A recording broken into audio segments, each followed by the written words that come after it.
Hello friends, welcome back. बात करेंगे बिहार शिक्षक बहाली को लेकर और चर्चा करेंगे वर्तमान समय में जो शिक्षक बहाली प्रक्रिया चल रही है, जो कि राज्य निर्वाचन आयोग से अनुमति न मिलने के कारण शिक्षा विभाग ने स्टे ले लिया है। हालांकि पंचायत चुनाव के बाद पुनः प्रक्रिया प्रारंभ होगी, लेकिन सोचने वाली ये बात है कि क्या पंचायत चुनाव समाप्त होने के बाद पुनः प्रक्रिया प्रारंभ होगी कि आने वाले उपचुनाव के बाद। ऐसे में सभी अभ्यर्थी परेशान हैं, क्योंकि शिक्षा विभाग के द्वारा अभी तक किए गए एक भी वादे पूरे नहीं किए गए हैं। ऐसे में अभ्यर्थी परेशान है और आंदोलन करने के लिए विवश हैं।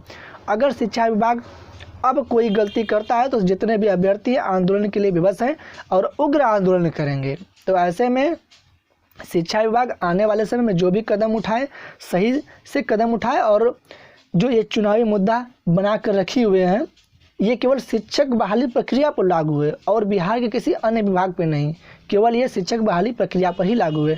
क्योंकि शिक्षक अगर बिहार में नियुक्त होंगे तो बिहार का विकास हो जाएगा, बिहार आगे बढ़ जाएगा।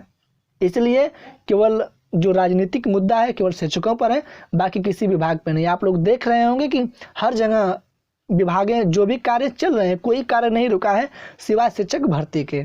तो माननीय मुख्यमंत्री जी, मैं आपका ध्यानाकर्षण करूंगा, माननीय शिक्षा मंत्री जी, मैं आपका ध्यानाकर्षण करूंगा कि जो आप चुनावी मुद्दा लेकर इस भर्ती प्रक्रिया को रोके हैं, इसको पुनः प्रारंभ कीजिए और जितने भी हमारे चयनित भाई हैं उनको नियुक्ति पत्र दीजिए। जितने भी काउंसलिंग रुकी है उसकी काउंसलिंग का शेड्यूल जारी कीजिए और जल्द से जल्द इस बहाली प्रक्रिया को पूर्ण कीजिए। क्योंकि अगर शिक्षक ही नहीं रहेंगे तो कैसे बिहार पढ़ेगा, कैसे बिहार बढ़ेगा।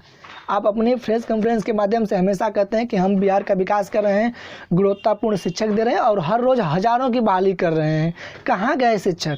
सभी शिक्षक घर बैठे हैं आपके झूठों वादों के लिए। आपके झूठे वादे के चक्कर में सभी अभ्यर्थी घर बैठे हुए हैं और आप कहें कि हम लोग हर रोज़ हज़ारों शिक्षकों नियुक्त कर रहे हैं। डॉक्यूमेंट वेरिफिकेशन के नाम पे आप 4-4 महीने ओरिजिनल डॉक्यूमेंट्स रख रहे हैं। जानते हैं बहुत से ऐसे अभ्यर्थी हैं जिनका अदर अपॉर्चुनिटी के माध्यम से जॉब लग रहा था, लेकिन ओरिजिनल डॉक्यूमेंट न होने के कारण से वहाँ भी वे वंचित हैं। तो 4 महीने डॉक्यूमेंट्स रखे हैं ओरिजिनल और नियुक्ति पत्र भी नहीं दे रहे हैं। कोई भी राज्य ऐसा नहीं करता है कि काउंसलिंग के पश्चात नियुक्ति पत्र नहीं देता, लेकिन आपकी जो शिक्षा मंत्री जी हैं, आपका जो सिस्टम है अद्भुत है।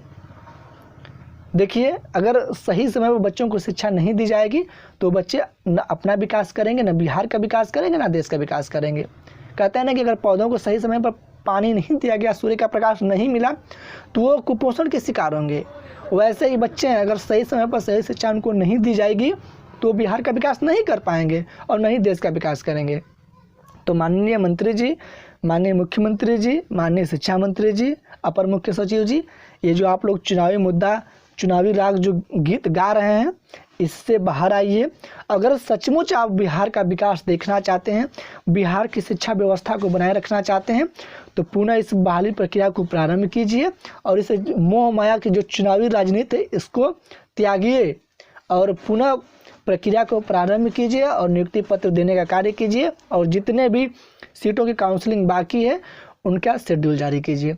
मैं इस वीडियो के माध्यम से आपसे ध्यानाकर्षण कराना चाहता हूं कि पुनः आप इस बहाली प्रक्रिया को प्रारंभ कीजिए। हमारे सभी जितने भी चयनित भाई हैं, जितने भी अभी हमारे अभ्यर्थी इंतजार कर रहे हैं, उन सभी की ये करा है, ये पुकार है कि आप जल्द से जल्द बहाली प्रक्रिया को प्रारंभ कीजिए। क्योंकि इस बहाली के चक्कर में बहुत सपने छूटे हुए हैं। बहुत से ऐसे हमारे अभ्यर्थी हैं जिनको खाने के लिए दाने नसीब नहीं हो पा रहे हैं। बहुत से ऐसे हमारे अभ्यर्थी हैं कि इस बहाली प्रक्रिया के चक्कर में इस भौतिक जीवन को छोड़ चुके हैं, इस भौतिक जीवन को छोड़ चुके हैं इस बहाली प्रक्रिया में। तो आप हमें विवश मत कीजिए एक उग्र आंदोलन करने के लिए, क्योंकि हम शिक्षित युवा हैं। अगर हम सड़क पर उतरेंगे तो पूरा बात दिल्ली तक जाएगी, पूरा बिहार नहीं दिल्ली बंद होगा। तो इस चीज़ को आप ध्यान में रखिए और चुनावी मुद्दा से, चुनावी गीत जो गा रहे हैं आप लोग, इससे निकलिए। क्योंकि आपका चुनावी गीत केवल शिक्षक बहाली प्रक्रिया पर लागू है और न ही किसी अन्य विभाग पर। कोर्ट कहती है कि कोई भी बहाली है अगर पूर्व से चली आ रही है तो उस पर 144 धारा लागू नहीं होती, उस पर कोई रोक नहीं लगता, लेकिन आपका सिस्टम रोक लगा कर रखा है। आप ही ने कहा था कि बहाली प्रक्रिया पर पंचायत चुनाव का कोई असर नहीं पड़ेगा, ये प्रक्रिया प्रारंभ रहेगी। आप ही के वादे थे, आप ही के वादे थे कि हम दिवाली तक इतनी मिठाई खिला देंगे, इतनी मिठाई खिला देंगे दिवाली से पहले कि आपको दिवाली की मिठाई फीकी पड़ेगी। आप ही के वादे थे कि 15 अगस्त से पहले बच्चे अपने कर्मभूमि पर होंगे, जो 15 अगस्त का जो झंडा फहराएंगे वो अपने विद्यालय में फहराएंगे। तो एक नहीं, दो नहीं, 10 वादे आपने किए हैं और आप अपने एक भी वादे पर खरा नहीं उतरे हैं। आपसे रिक्वेस्ट है कि प्लीज़ आप अगर सचमुच बिहार का विकास करना चाहते हैं तो सभी शिक्षक बहाली जितनी भी रुकी हुई है आप इनको पुनः प्रारंभ कीजिए और जल्द से जल्द नियुक्ति पत्र देने का कार्य कीजिए।